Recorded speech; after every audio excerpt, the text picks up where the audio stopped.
الشيطان بسم الله الرحمن الرحيم أما بعد فإن خير الحديث كتاب الله وخير الهدي هدي محمد صلى الله عليه وسلم وشر الأمور محدثاتها وكل محدثات بدعة وكل بدعة ضلالة وكل ضلالة في النار بسم الله الرحمن الرحيم رب اشرح لي صدري ويسر لي أمري واحلل عقدة من لساني يفقهوا قولي.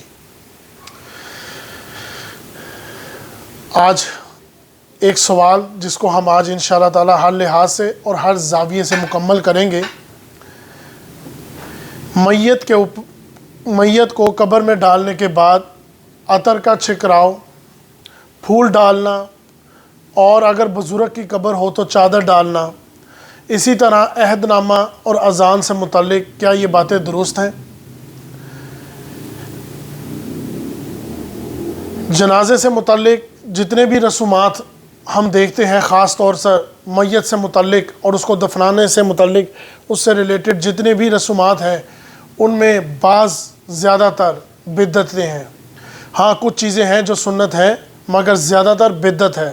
جیسے کہ کچھ لوگ ایسے بھی ہیں جو اس سے بھی آگے بڑھتے ہیں، جیسے کہ میں نے سوال میں کہا کچھ لوگ تو کلمہ بھی لکھواتے ہیں کفن کے اوپر، یہاں تک کہ حج اور عمرے پہ جاتے ہیں تو اپنے کفن کو آب زمزم میں بھگو کر لاتے ہیں، یا کسی رشتہ دار کی ہو تو اس کے کفن کو بھگو کر لاتے ہیں. یہاں تک کہ کچھ لوگ مدینے کی مٹی بھی لے آتے ہیں. یہاں تک کہ کچھ لوگوں کو میں نے دیکھا ہے عہد نامہ قبر میں رکھتے ہوئے. تو یہ تمام چیزوں سے کچھ نہیں حاصل ہوگا، کیونکہ یہ سب باتیں ہیں، زاویے ہیں اپنے کسی نہ کسی معاملے کو حل کرنے کے. اس کی حدیث جو اس کو سپورٹ کرتی ہے اس بات کو، حدیث بخاری 6514، رسول صلی اللہ علیہ وسلم نے فرمایا میت کے ساتھ صرف 3 چیزیں ہیں جو جاتی ہیں، ان میں سے 2 واپس آ جاتی ہیں، ایک وہاں رہ جاتی ہے. ایک اس کے گھر والے، دوسرا اس کا مال، اور تیسری چیز ہے اس کے اپنے اعمال. اس کے اپنے اعمال وہاں رک جاتے ہیں، باقی دونوں چیزیں واپس آ جاتی ہیں. یہی حدیث صحیح مسلم میں 7424 پہ. اصل میں بات کو میں واضح کرنا چاہ رہا ہوں، اسی وجہ سے میں ٹو دا پوائنٹ بات کر رہا ہوں، اس لیے میں اس میں آج تمہید کا معاملہ نہیں شامل کر رہا. تو لہٰذا قبر میں ان چیزوں سے کوئی نفع حاصل نہیں ہوتا.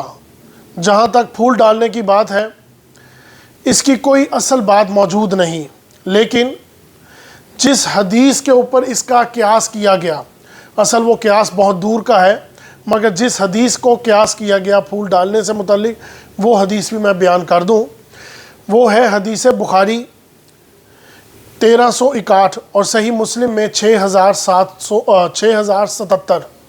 میں حدیث بخاری کی یہاں پر وہ حدیث بیان کروں گا جس کے قیاس کے اوپر لوگوں نے پھول ڈالنے کو شمار کیا. آپ صلی اللہ علیہ وسلم کا گزر ہو رہا تھا، 2 قبروں کے پاس سے دیکھا. آپ صلی اللہ علیہ وسلم کو معلوم ہوا کہ ان دونوں قبروں پر عذاب ہو رہا ہے. یہاں میں حدیث میں پھر ایک بات کاٹ رہا ہوں اپنی، یہاں میں حدیث کا مفہوم بیان کروں گا. نمبر دے رہا ہوں، جن حضرات کو شوق ہو وہ ان حدیث کو مکمل سن لیں. آپ صلی اللہ علیہ وسلم کا گزر ہوا، 2 قبروں کے اوپر دیکھا تو عذاب ہو رہا تھا. آپ صلی اللہ علیہ وسلم نے فرمایا ان قبروں پر عذاب ہو رہا ہے مگر کوئی بہت بڑی بات پر نہیں. ایک وہ شخص پیشاب کی چھینٹوں سے نہیں بچتا، اور دوسرا وہ شخص جو چغلی کرتا ہے. آپ صلی اللہ علیہ وسلم نے کھجور کی 2 ہری ٹہنیاں توڑی اور ایک ٹہنی ایک قبر پہ اور دوسری ٹہنی دوسری قبر پہ لگائی. اور آپ صلی اللہ علیہ وسلم نے فرمایا، کیونکہ یہ جب معاملہ دیکھا تو رسول صلی اللہ علیہ وسلم سے پوچھا گیا صحابہ سے. صحابہ نے پوچھا یا رسول اللہ ایسا آپ نے کیوں کیا؟ تو آپ صلی اللہ علیہ وسلم نے فرمایا شاید اس وقت تک ان کے عذاب میں کچھ ہلکا ہو جائے جب تک یہ ٹہنیاں ہری ہیں.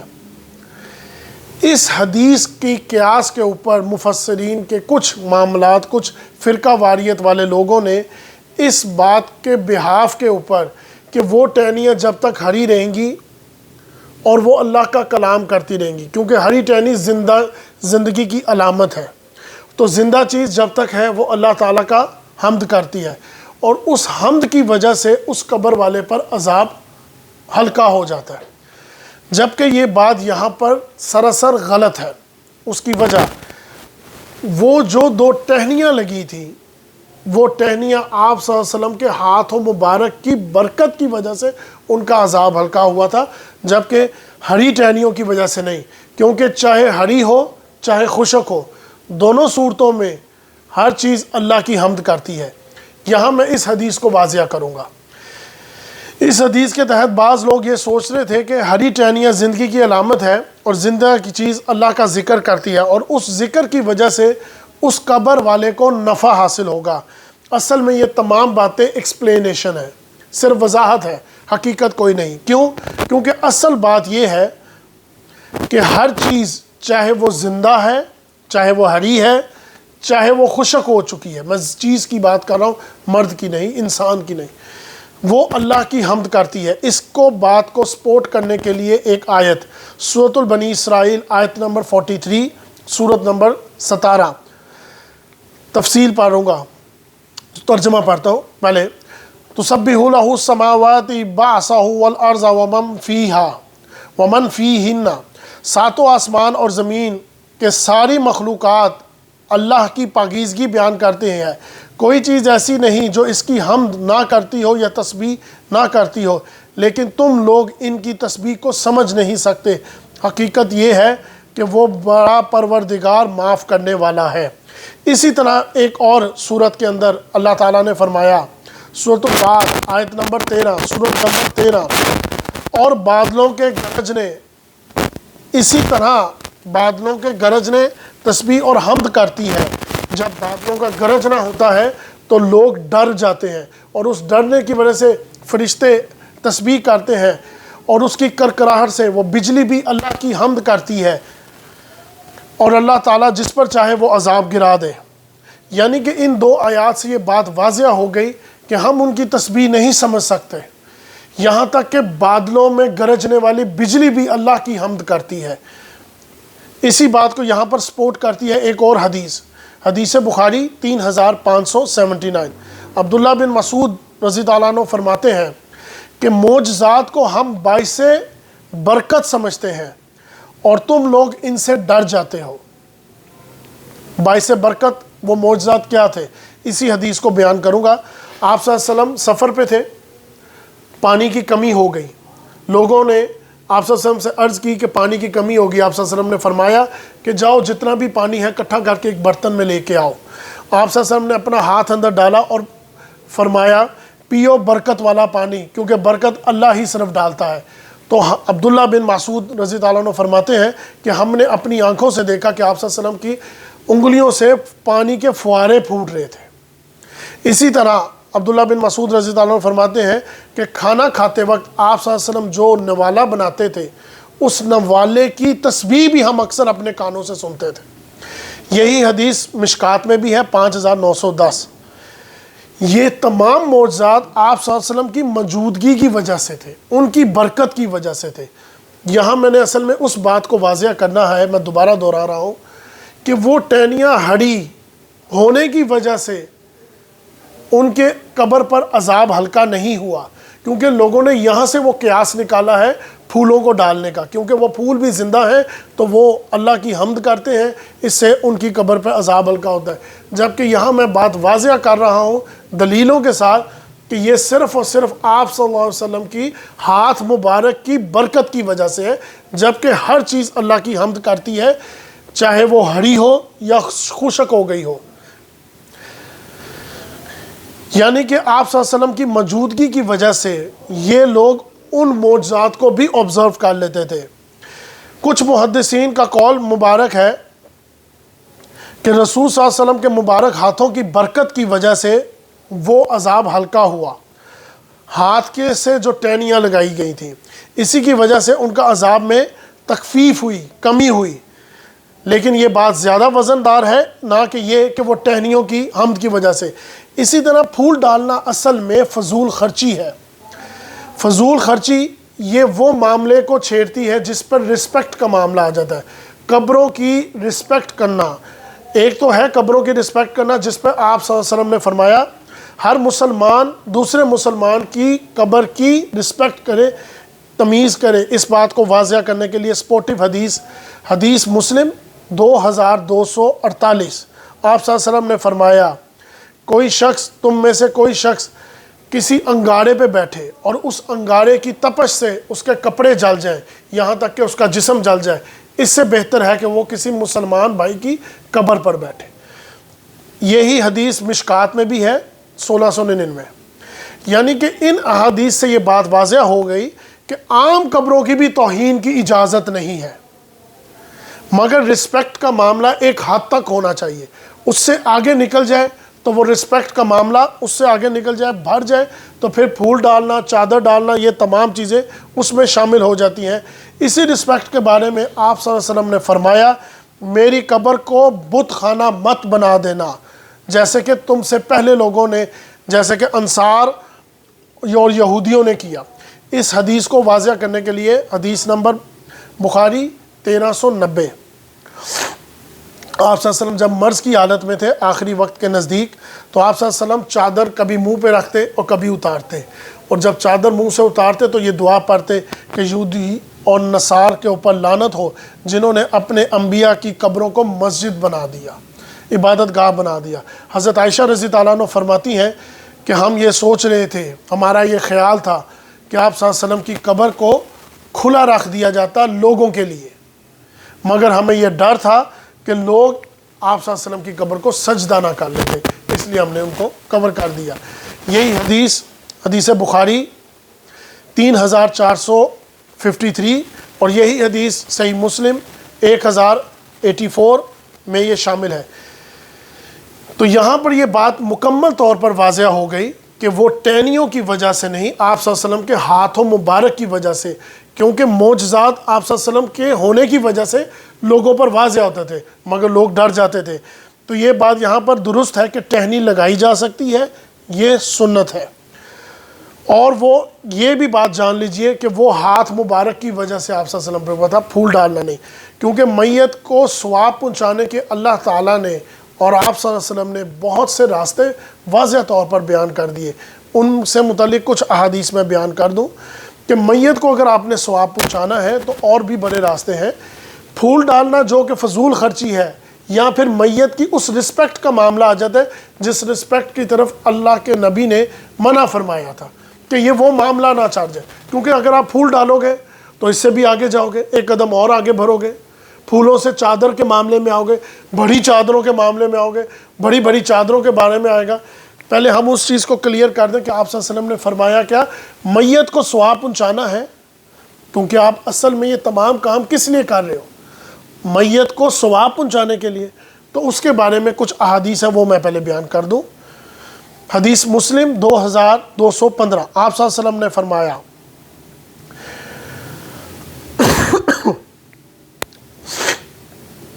آپ صلی اللہ علیہ وسلم کی مسجد میں، مدینہ منورہ میں، مدینہ کی مسجد میں ایک عورت خدمت کرتی تھی، جھاڑو پھیرتی تھی، مسجد کی صفائی ستھرائی کا خیال رکھتی تھی۔ وہ عورت فوت ہو گئی۔ کافی دنوں بعد آپ صلی اللہ علیہ وسلم نے پوچھا کہ وہ عورت کہاں ہے؟ تو صحابہ کرام نے عرض کیا کہ یا رسول اللہ وہ تو انتقال فرما گئی ہے۔ تو آپ صلی اللہ علیہ وسلم نے فرمایا کہ تم نے مجھے کیوں نہیں بتایا اس کے بارے میں؟ تو صحابہ نے فرمایا کہ وہ قابل توجہ نہیں تھی کوئی اتنی خاص بات کہ ہم آپ کو بتاتے، وہ تو ایک عام سی عورت تھی جو صفائی کرتی تھی۔ آپ صلی اللہ علیہ وسلم نے فرمایا نہیں، مجھے اس کی قبر کے پاس لے چلو۔ آپ صلی اللہ علیہ وسلم ان کی قبر کے پاس تشریف لے کے گئے اور وہاں جا کے نماز جنازہ پڑھی۔ نماز جنازہ پڑھنے کے بعد آپ صلی اللہ علیہ وسلم نے فرمایا کہ میرے نماز جنازہ پڑھنے سے یہ جتنی یہاں پر قبریں تھیں جو اندھیرے میں ڈوبی تھیں، میرے نماز جنازہ پڑھنے سے وہ تمام قبریں نور سے بھر دی گئی۔ ایک اور حدیث بخاری 1240، آپ صلی اللہ علیہ وسلم نے فرمایا، مسلمان کا دوسرے مسلمان پر 5 حق ہیں۔ پہلا، سلام کا جواب دینا۔ دوسرا، جب وہ بیمار ہو تو اس کی عیادت کو جانا۔ تیسرا، جنازے کے ساتھ چلنا۔ چوتھا، دعوت کو قبول کرنا۔ پانچواں، جب وہ چھینک مارے تو دوسرا شکر الحمدللہ یا الحمدللہ کہے۔ یہی حدیث مسلم 5650۔ اسی طرح ایک اور حدیث ہے، حدیث مشکات 133۔ حضرت عثمان رضی اللہ عنہ بیان فرماتے ہیں کہ جب نبی صلی اللہ علیہ وسلم میت کو دفنا لیتے تو اس سے فارغ ہوتے تو پھر آپ اس کے پاس کھڑے ہو کر یہ دعا فرماتے، ترجمہ سنا رہا ہوں، اپنے بھائیوں سے مغفرت کی طلب کیا کرو اور ان کے سوال جو ہونے والے ہیں اس میں ثابت قدمی رہنے کے لیے، درستگی کے لیے ان کے لیے دعا کرو، کیونکہ اب ان سے وہ سوال کیا جائے گا۔ یہی حدیث سنن ابی داؤد میں بھی ہے 3221 میں۔ اسی طرح ایک اور حدیث مشکات 1764، جب آپ صلی اللہ علیہ وسلم نے فرمایا، حضرت بریدہ رضی اللہ عنہ جب میں قبر کی طرف ارادہ کرتا جانے کے لیے تو رسول صلی اللہ علیہ وسلم مجھے یہ دعا سکھاتے، کیا؟ مومن اور مسلمین کے گھر والوں پر سلامتی ہو، اگر اللہ نے چاہا تو ہم بھی تمہارے ساتھ ملیں گے، اور ہم اپنے اور تمہارے لیے اللہ سے مغفرت کی اطاعت کے لیے دعا فرماتے ہیں۔ یہی حدیث صحیح مسلم میں بھی ہے 2257۔ ایک اور حدیث مسلم 321، یہ کافی لمبی حدیث ہے، میں آپ کو پھر وہی جیسے میں نے آپ کو بتایا کہ نمبر بیان کر رہا ہوں، جن حضرات کو شوق ہو وہ اس حدیث کو مکمل سن لیں، پر میں مفہوم بیان صرف کروں گا۔ عمرو بن عاص رضی اللہ عنہ جو کہ صحابی ہیں، جب وہ فوت ہونے لگے تو وہ فرمانے لگے، اپنے بیٹے کو نصیحت کر رہے ہیں کہ جب مجھے دفنا دو تو مجھ پر آہستہ آہستہ مٹی ڈالنا، جب مجھے قبر میں ڈال دو تو میری قبر کے پاس اتنی دیر تک کھڑے رہنا کہ جب تک ایک اونٹ کو میں ذبح کروں اور اس کا گوشت تقسیم کروں، یعنی کہ تقریباً 1.5-2 گھنٹے میری قبر کے پاس کھڑے رہنا، تاکہ تمہاری وجہ سے میں اپنی نئی منزلوں کو آسانی سے پار کر سکوں۔ اصل میں، اور یہی حدیث مشکات میں بھی ہے 1716۔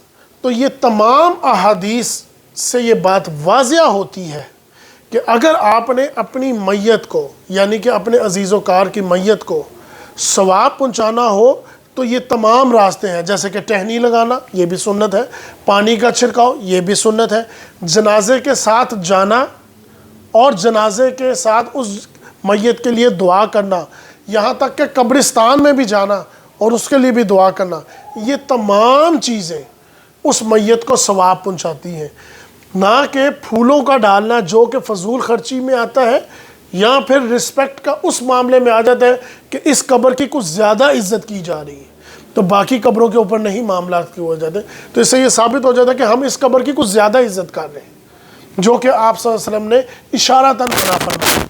یہی بات واضح طور پر سپورٹ کرتی ہے سورۃ الحشر آیت نمبر 10، والذین جاءوا من بعد یقولون ربنا اغفر لنا، ان لوگوں کا بھی حق ہے جو ان کے بعد وہ یہ کہتے ہیں کہ ہمارے پروردگار ہمیں مغفرت فرما، اور اپنے بھائیوں کے لیے جو ایمان لے کے آئے اور جو ہمارے دلوں میں ایمان لانے والے ہیں ان کے لیے بھی مغفرت کے لیے دعا کیا کرو۔ اے پروردگار آپ بہت شفیق اور بہت مہربان ہیں۔ اس سے بھی یہ بات واضح ہوگی کہ اپنے عزیز و کاروں کے لیے دعا کرو، اپنے میت کے لیے دعا کرو، یہاں تک کہ جیسے کہ آپ صلی اللہ علیہ وسلم نے فرمایا، جو کہ صحابہ کرام کو لگ رہا تھا کوئی خاص عورت نہیں ہے جو خاص توجہ کے قابل نہیں ہے، تو انہوں نے ان کو دفنا تو دیا، پر جب آپ صلی اللہ علیہ وسلم کو معلوم ہوا تو آپ صلی اللہ علیہ وسلم نے وہاں جا کے نماز جنازہ پڑھی دوبارہ اور اس کے لیے دعا کی۔ نماز جنازہ میں بھی جو آخری رکعت میں پڑھی جاتی ہے وہ میت کے لیے دعا ہی ہے۔ مگر ایک بات یہاں پر یاد رکھیے گا جو میری آخری تمہیدی بات ہے کہ اللہ کی مرضی ہو تو وہ دعا قبول ہوگی، اگر اللہ کی مرضی نہ ہو تو وہ دعا قبول نہیں ہو سکتی۔ کہ اگر آپ یہاں پر بھی اپنا ایک نقطہ رکھ لیں کہ نہیں میں نے دعا کی اور یہ دعا قبول ہو کر ہی رہے گی، ایسا نہیں ہے۔ اس کے اوپر بھی میں احادیث دے دوں تاکہ میں یہ بھی بات واضح کر دوں۔ حدیث مسلم 7027، عبداللہ بن ابی جو کہ منافق تھے، انتقال فرما گئے، اور ان کا بیٹا عبداللہ بن عبداللہ جو کہ پختہ مسلمان تھے، آپ صلی اللہ علیہ وسلم کے پاس تشریف فرما ہوئے اور کہنے لگے کہ یا رسول اللہ اپنی قمیض عنایت فرمائے تاکہ میرے والد صاحب جو کہ معلوم ہے سب کو کہ وہ منافق ہیں تو ان کے لیے کچھ معاملات آسان ہو جائیں، یہاں تک کہ آپ ان کے لیے آ کے نماز جنازہ بھی پڑھیں۔ تو آپ صلی اللہ علیہ وسلم اٹھے اور نماز جنازہ پڑھنے کے لیے اٹھے، اور آپ صلی اللہ علیہ وسلم نے نماز جنازہ پڑھی اور اللہ تعالیٰ کی طرف سے وہاں حکم نازل ہو گیا۔ اس حکم کا ترجمہ پہلے میں بتا دوں، اور ان میں سے جو کوئی مر جائے اس پر کبھی بھی نماز نہ پڑھیں اور نہ ان کی قبر کے پاس کھڑے ہوں۔ یہی حدیث بخاری شریف میں بھی ہے 4670۔ اصل میں یہ آیت ہے آیت نمبر 80 اور 84۔ اے نبی، میں آیت کا ترجمہ پڑھ رہا ہوں۔ اے نبی، ان کے لیے استغفار کرو یا نہ کرو، اگر تم ان کے لیے 70 بار بھی استغفار کرو گے تب بھی اللہ انہیں معاف نہیں کرے گا، اس لیے کہ انہوں نے اللہ اور اس کے رسول کے ساتھ کفر کیا، اور اللہ اپنے نافرمان لوگوں کو ہدایت نہیں دیتا۔ 84 نمبر آیت۔ اے پیغمبر، ان منافقوں میں سے جو کوئی مر جائے آپ ان کی قبر پر کبھی بھی نماز جنازہ مت پڑھا کریں اور نہ اس کی قبر پہ کھڑے ہوا کریں، یقین جانو یہ وہ لوگ ہیں جنہوں نے اللہ اور اس کے رسول کے ساتھ کفر کیا اور اس حالت میں مر گئے اور نافرمان ہی رہیں گے۔ یعنی کہ یہاں پر یہ بات واضح ہو گئی کہ ساری باتوں کی ایک بات کہ اللہ تعالیٰ کی اگر مرضی نہ ہو، پہلے تو ہم اس بات کو واضح کر بیٹھے کہ وہ ٹہنی لگانے سے جس کا قیاس کیا گیا پھول ڈالنے پر، تو پھول اصل میں فضول خرچی پر تھا، اصل میں آپ صلی اللہ علیہ وسلم کی برکت کی وجہ سے تھا۔ تو ٹہنی لگانا، مگر نیت یہ رکھو کہ اگر اللہ چاہے، جیسے کہ آپ صلی اللہ علیہ وسلم نے فرمایا کہ شاید ان کے قبر کے عذاب میں تخفیف ہو جائے، تو یہ شاید کا لفظ ہے، مگر آپ صلی اللہ علیہ وسلم کی برکت کی وجہ سے ہے، آپ صلی اللہ علیہ وسلم کے ہاتھوں مبارک کی وجہ سے، جس کا معجزہ میں نے آپ کو بیان کر دیا کہ عبداللہ بن مسعود بھی فرماتے ہیں کہ آپ صلی اللہ علیہ وسلم کے معجزات باعث برکت ہے، مگر آپ لوگ ڈر جاتے ہیں۔ تو یہ اللہ تعالیٰ کی مرضی ہے کہ وہ نفع دے یا نہ دے، وہ نفع وہاں سے وہاں تک پہنچائے یا نہ پہنچائے۔ اللہ تعالیٰ کے اوپر کسی کی دھونس نہیں چل سکتی، کسی کے اوپر زبردستی نہیں آ سکتی، کسی کی سفارش نہیں کام کر سکتی۔ اس بات کو واضح کرنے کے لیے حدیث، سپورٹیو حدیث بخاری 4234۔ ایک آدمی جو آپ صلی اللہ علیہ وسلم کی خدمت میں تھا، آپ صلی اللہ علیہ وسلم جب وضو فرماتے تھے تو پانی کا بندوبست کرنا، اونٹنی کے لیے آپ صلی اللہ علیہ وسلم کی اونٹنی کے لیے پانی کا بندوبست کرنا، تو یہ تمام کام آپ صلی اللہ علیہ وسلم کے، وہ ایک خادم تھا جو یہ کرتا تھا۔ تو ایک تیر نامعلوم سمت میں آ کے اس کو لگ گیا، جب اس کو لگا تو وہ شہید ہو گیا، یعنی کہ مر گیا۔ تو صحابہ کرام نے فرمایا مبارک ہو، وہ تو شہید ہو گیا، لیکن آپ صلی اللہ علیہ وسلم نے آگے سے فرمایا ہرگز نہیں، اس ذات کی قسم جس کے ہاتھ میں میری جان ہے، اس نے مال غنیمت سے ایک چادر چرائی تھی، اس چادر چرانے کی وجہ سے اللہ تعالیٰ نے اس کے اوپر آگ کی چادر بچھا دی۔ اس کا مطلب یہی حدیث صحیح مسلم میں بھی ہے 310۔ میں یہ نمبر اس لیے بتا رہا ہوں کہ جو لوگ پڑھنا چاہیں وہ ان احادیث کو پڑھ سکتے ہیں مکمل طور پر۔ اس حدیث سے یہ بات واضح ہو جاتی ہے کہ حضور صلی اللہ علیہ وسلم کی صحبت میں رہنے کے باوجود اس بندے کا یہ حال تھا۔ جب یہ لوگوں نے آپ صلی اللہ علیہ وسلم سے یہ سنا کہ اس نے مال غنیمت سے ایک چادر چرائی ہے، تو کچھ صحابہ نے جب سنا تو کچھ صحابہ نے تسمہ اٹھایا ہوا تھا اس مال غنیمت سے، تو فوراً سے پہلے تسمہ لے آئے کہ کہیں قیامت والے دن ہمیں آگ کا تسمہ نہ بنایا جائے۔ تو اس سے یہ بات واضح ہوتی ہے کہ حضور صلی اللہ علیہ وسلم کی صحبت میں رہنے کے باوجود اگر کوئی غلطی ہو جائے تو اللہ بھی اس بندے کا لحاظ نہیں کرے گا، وہ اپنا معاملہ پورا کرے گا۔ آپ چاہے لاکھ دفعہ کہہ دیں، کروڑ دفعہ کہہ دیں کہ ہم جو بھی ہیں نبی کی امت میں سے ہیں، اور اس کے باوجود آپ غلطی کریں تو آپ کو چھوڑا نہیں جائے گا۔ ایسا نہیں ہے کہ آپ کو چھوڑ دیا جائے گا، آپ ان کے لیے رول ماڈل ہیں جو لوگ اللہ کے معاملات پر نہیں آ رہے، تو آپ رول ماڈل ہیں کس کے؟ تو آپ کم سے کم یہی خیال کریں کہ ہم اس نبی کی امت میں سے ہیں، تو ہمیں یہ کام نہیں کرنا، تو ہم کس کو پریزنٹ کر رہے ہیں؟ تو اگر آپ بھی غلطی کریں گے تو یہاں سے اندازہ لگا لیں۔ یہی بات میں نے پہلے بھی عرض کی تھی کہ آپ صلی اللہ علیہ وسلم نے فرمایا اپنے چچا ابو طالب، جو کہ آپ صلی اللہ علیہ وسلم کے لیے پروٹیکشن کا کام کر رہے تھے، اس زمانے میں سورۃ القریش کے اندر یہ بات میں نے واضح طور پر بیان کی، اگر کوئی پڑھنا چاہے یا سننا چاہے وہ اس میں واضح طور پر سن لے کہ اس زمانے میں جب آپ صلی اللہ علیہ وسلم کے لیے مشکلات تھی، پریشانیاں تھیں، تو آپ کے لیے پروٹیکشن کا کام کیا آپ کے چچا زاد، آپ کے چچا نے، آپ کے سگے چچا نے، پر دین نہیں مانا، آپ صلی اللہ علیہ وسلم نے فرمایا اے چچا جان آخری وقت میں کہ آپ اگر میرے کان میں بھی کلمہ پڑھ دیں تو میں قیامت والے دن گواہی دوں گا۔ تو آپ صلی اللہ علیہ وسلم کو جس نے پروٹیکٹ کیا، آپ صلی اللہ علیہ وسلم کو جس نے پوری زندگی پروٹیکٹ کیا کئی معاملات کے ساتھ، ان کا یہ حال ہے کہ آپ صلی اللہ علیہ وسلم نے فرمایا کہ قیامت والے دن میرے چچا، میں بات کر رہا ہوں آپ صلی اللہ علیہ وسلم کی چچا، سگے چچا کی، آپ تو امت ہیں، سگے چچا کی، کہ میں سب سے ہلکا عذاب ابو طالب کو ہوگا، آگ کی جوتیاں پہنائی جائیں گی جن سے ان کا دماغ ہنڈیاں کی طرح کھولے گا۔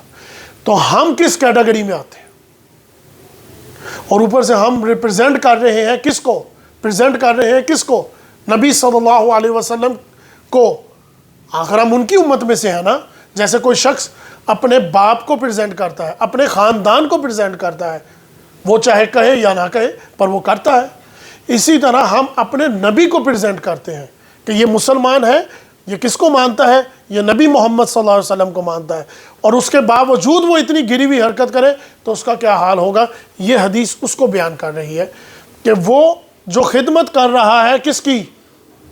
سرکار دو عالم کی، پانی کا بندوبست کر رہا ہے، ان کی اونٹنی کے کھانے پینے کا بندوبست کر رہا ہے، اتنا کچھ کرنے کے باوجود ایک چادر چرائی تو اس کے اوپر آگ کی چادر ڈال دی گئی۔ تو اللہ کی مرضی ہو تو جو لوگ کہتے ہیں کہ ہم سارے غلط کام کرنے کے بعد جو بھی ہیں اللہ کی محمد کی امت میں سے ہیں، تیری ہی امت میں سے ہیں، تو جو لوگ ڈائریکٹ تھے ان کے ساتھ ان کا یہ حال ہے تو ہم کہاں کھڑے ہوں گے؟ تو اللہ کی مرضی ہو، اگر وہ چاہے تو تمہاری دعا قبول کرے، اگر وہ چاہے تو وہ نہ قبول کرے۔ تو جیسے چادر کا معاملہ تھا، اسی طرح چٹائی بچھانا سنت ہے۔ یہاں پر میں یہ بھی بات واضح کر دوں کیونکہ تمام سنتوں کو بیان کر رہا ہوں۔ حدیث مشکات 1694، آپ حضرت ابن عباس رضی اللہ عنہ فرماتے ہیں کہ رسول صلی اللہ علیہ وسلم کی قبر میں ایک سرخ رنگ کی چادر بچھائی گئی، پھر آپ صلی اللہ علیہ وسلم اس پر تشریف فرمائے۔ حدیث مسلم میں بھی ہے 2241۔ تو ساری بات واضح ہوئی۔ قبر پر پانی کا چھڑکاؤ، قبر پر ٹہنی لگانا، قبر میں چٹائی بچھانا، میت کے لیے دعا کرنا، قبرستان والوں کے لیے دعا کرنا، اپنے عزیز و کاروں کے لیے دعا کرنا، یہ تمام چیزیں سنت میں آتی ہیں، مگر پھول ڈالنا یہ ثابت نہیں ہے۔ اس میں فضول خرچی کا معاملہ آ جاتا ہے، اور اگر ایک بندہ ڈالے گا تو دوسرا اس سے بھر کر ڈالے گا اپنی عقیدت کو بیان کرنے کے لیے، اپنی عقیدت کو واضح کرنے کے لیے، تو وہ فضول خرچی بڑھتی چلی جائے گی۔ اصل میں یہ اشارہ ہے اس قبر کی رسپیکٹ کا، جبکہ آپ صلی اللہ علیہ وسلم نے فرما دیا ہے کہ تمام قبروں کی رسپیکٹ کرو، وہ واضح کر دی گئی ہے۔ مگر اس طرح کے معاملے میں آپ جب رسپیکٹ کے معاملے میں آؤ گے تو پھول ڈالو گے، پھر پھول سے پھول کی چادریں ڈالو گے، تو پھر اس کو ملٹی پلائی کرتے جاؤ، تو پھر کرتے جاؤ، پھر آہستہ آہستہ وہ قبریں پکی بھی ہوں گی، پھر وہ پکی ہوں گی تو ایک مزار کی شکل اختیار کریں گی، کمرے کی شکل اختیار کریں گی، اور وہ پھر بڑھتی چلی جائیں گی۔ تو یہ تمام چیزیں ہیں۔ ہاں، میت کے بارے میں آخری حدیث میں بیان کر دوں، میت کے ساتھ صرف 3 چیزوں کا معاملہ چلتا رہتا ہے۔ آپ صلی اللہ علیہ وسلم نے فرمایا، حدیث مشکات 203 اور حدیث مسلم 4223 کے اندر، میں حدیث مشکات بیان کر رہا ہوں۔ حضرت ابو ہریرہ رضی اللہ عنہ فرماتے ہیں کہ رسول صلی اللہ علیہ وسلم نے فرمایا کہ جب انسان فوت ہو جائے تو 3 کام اس کے ساتھ چلتے ہیں۔ نمبر 1 صدقہ جاریہ، 2 وہ علم جس سے لوگ استفادہ کر سکیں، وہ کام جس سے لوگ فائدہ اٹھا رہے ہوں، اور نیک اولاد جو اس کے لیے دعا کرے۔ تو اس وجہ سے اس بات کو بھی واضح رکھتی ہے۔ تو یہاں میں فی الوقت کوئی تمہید نہیں باندھ رہا، کیونکہ بات کو سوال تھا تو سوال کو مکمل کرنا ضروری تھا۔ تو یہاں پر میں نے وہ حدیث بھی بیان کر دی جس کا قیاس کیا جاتا ہے پھول ڈالنے پر، اصل میں وہ ٹہنی نہیں، آپ صلی اللہ علیہ وسلم کے مبارک ہاتھوں کی اور آپ صلی اللہ علیہ وسلم کی موجودگی کی وجہ سے ان قبر والوں پر عذاب ہلکا ہوا، وہ بھی شاید جو آپ صلی اللہ علیہ وسلم کا لفظ ہے، اور جس وجہ سے لوگ اس کو ملٹی پلائی کرتے چلے جاتے ہیں وہ بھی بات میں نے بیان کر دی۔ میت کو جس طریقے سے ثواب پہنچانا چاہیے وہ طریقے بھی میں نے آپ کو سنت کی شکل میں بیان کر دیے۔ اس کے علاوہ تمام چیزیں بدعت ہیں۔ السلام علیکم۔